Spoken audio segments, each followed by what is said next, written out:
Ashok Yadav ji, reports तो कह रही है कि उपचुनाव में लोगों ने जो गलती 24 में कर ली थी वो उपचुनाव में सुधार दी, 9 में 7 जिता दी।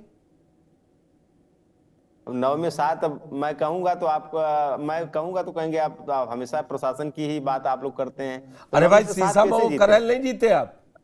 नहीं नहीं, नहीं, पुष्कर जी हम जितना है क्या जितनी मतलब मार्जिन आपके से मन की जीते। कहे, हम कह नहीं, दें हमें नहीं और करें, हमारे कहने से हमें क्या नहीं हो करें। जाएगा सच वो, तो हम कुछ और कहेंगे।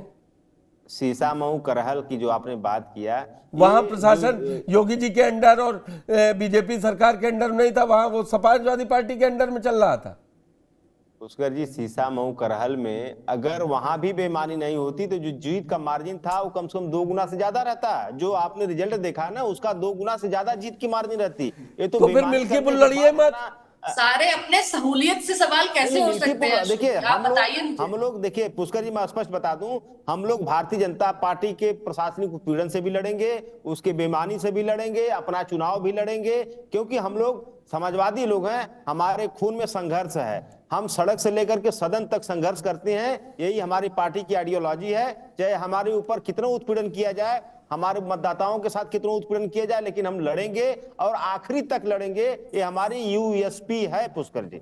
ठीक है अपर्णा जी, आपको लग रहा है कि जो पार्टी के अंदर, जिस तरीके से पंकज जी ने बताया, नीरज जी ने बताया, जो अंदर की, मैंने समाजवादी पार्टी के भी अंदर के फूट को पूछा, क्या आपके यहाँ सब मैनेज हो गया? क्योंकि आपने जो 22 का कैंडिडेट था उसका टिकट काटा, इसलिए, और खब्बू तिवारी वाला इक्वेशन चल ही रहा है। देखिए, हमारे जो मुख्यमंत्री हैं वो सबके मुख्यमंत्री हैं, किसी के साथ भाव और द्वेष नहीं है उनके अंदर। और उनके जो लोग रखते भी हैं उनको बुला के अगर वो मिल रहे हैं तो उनके अंदर डेफिनेटली नहीं हो सकता।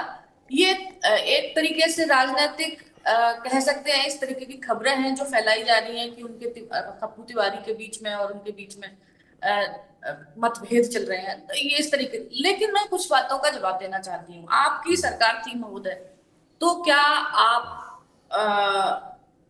आपका प्रशासन बहुत अच्छा था, काम कर रहा था? आपकी सरकार आई थी तब लोगों ने, जनता ने देखा था कि आपका प्रशासन कैसे काम करता है, डीएम एसपी कैसे काम करते हैं, एक आदेश पर क्या क्या हो जाता है। खैर, इतना लंबी डिटेल बताऊंगी ना तो ये डिबेट भी निकल जाएगी। तो आप अपनी सरकार में अधिकारियों को उपयोग कैसे करते हैं ये भूल गए हैं क्या? आज आप प्रताड़ित महसूस कर रहे हैं खुद को जब अधिकारी अपना काम कर रहे हैं। तो इस तरीके का डिबेट में दौरा अपन नहीं चलेगा ना। आपकी सरकार में अधिकारी अच्छा काम कर रहे थे क्योंकि आप दूध के धुले हुए हैं। भारतीय जनता पार्टी में अधिकारी जब अच्छा काम कर रहे हैं तब आपको लगता है कि आप ये बता देंगे कि प्रशासन का फेलियर है और हमने प्रशासन से लड़े और प्रशासन ने हमें नहीं जीतने दिया।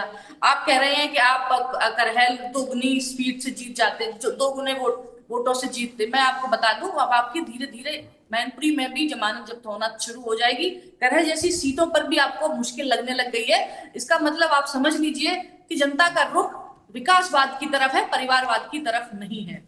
कुंदर की हमने जीत के दिखाई, जैसे रामपुर जीत के दिखाई, वैसे ही हम मिल्कीपुर सीट जीत कर दिखाएंगे। और उपचुनाव में जीत रही है ना, ये जनता रामपुर जनरल चुनाव में जीती है, वो तो यही कह रहे हैं। अब आप अपर्णा जी गलत उनको दे दिया इससे पहले, क्योंकि मुझे डिबेट को वाइंड अप के समय 9 बजे से पहले खत्म करना है।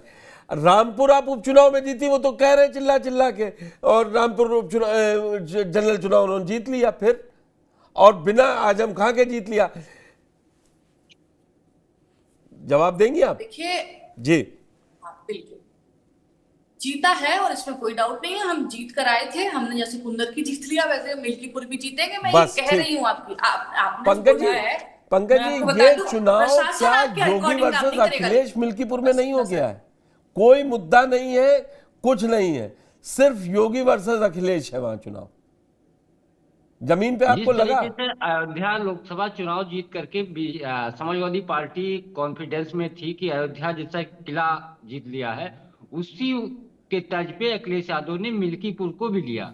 जबकि बीजेपी या योगी आदित्यनाथ के मुख्यमंत्री वो बदला लेने के लिए मिल्कीपुर में पूरी जोर आजमाइश लगा दी, पूरी सरकार से लेकर संगठन तक लोग लगे। तो चुनाव तो अखिलेश वर्सेस योगी आदित्यनाथ ही है। और यही है कि अखिलेश यादव को आप देखिए 2-3 बयानों में प्रयागराज कुंभ की अगर बात करो तो उन्होंने जब लोकसभा में बयान दिया या उससे पहले जब हादसे हुए तो उन्होंने पीडीए का जिक्र नहीं किया कि पीडीए के लोग मरे। वहां उन्होंने हिंदुओं की बात की और सनातन धर्म को लेकर के हमेशा बयान देते ये रहे। आपने और बड़ी बात गंगा की, जो चुनाव तो एक तरीके से नॉमिनेशन जो शुरू वोटर होने हैं, से तो- पहले 29 तारीख तक पीडीए चल रहा था, मगर कुंभ में पीडीए अभी नहीं निकाला क्योंकि उसमें हिंदू मुस्लिम हो जाता फिर बाद में जाके। और यही कारण है कि हर बार वही दे रहे हैं कि हिंदुओं की मौत हुई है। यही नहीं, गंगा स्नान भी, अगर त्रिवेणी स्नान भी अखिलेश प्रयागराज करने गए तो वो भी एक रणनीति का हिस्सा है, क्योंकि लगातार मुख्यमंत्री वहां पे मिल्कीपुर जब जा रहे हैं तो 2-3 घटनाओं का जिक्र कर रहे हैं। एक धर्म विशेष को लेकर के लगातार हमलावर हैं, राम भक्तों पे गोली किसने चलाई, तो इन सब चीजों की जो काट है वो अखिलेश यादव को समझ में आ गया था कि पीडीए की ज्यादा चर्चा करेंगे तो उससे असर नहीं होगा। इसीलिए जो कुंभ हादसे में मौत हुई है उसको हिंदू एक तरीके से मुद्दा बना रहे, चाहे लोकसभा में हो या बाहर बयान दे रहे हो, हिंदुओं की मौत हो रही है, बीजेपी चुप बैठी है, उन हिंदू भाइयों का क्या होगा जिनको लाशें नहीं मिल रही है। तो ये मिल्कीपुर चुनाव का ही रणनीति का हिस्सा है और गंगा स्नान भी उसी के तहत है। तो चुनाव वाया अखिलेश वाया योगी आदित्यनाथ ही है। अब ये चुनाव चूंकि बीजेपी एक तरीके से बदला लेने की जो अयोध्या हार की है उसको बराबर करने की पूरी कोशिश कर रही, क्योंकि बीजेपी का मानना है कि उपचुनाव अगर हम आजमगढ़ जीत सकते हैं, रामपुर जीत सकते हैं, जो पश्चिम की दोनों सीटें हैं मुरादाबाद और संभल की, वो अगर हम जीत सकते हैं तो अयोध्या क्यों नहीं जीत सकते। ये भी जनता सोच रही है कि एक तरीके से बीजेपी के तरफ सॉफ्ट कॉर्नर ही है कि बीजेपी जैसे भी है वो चुनाव है तो जीत लेगी, लेकिन चुनाव इतना आसान नहीं है।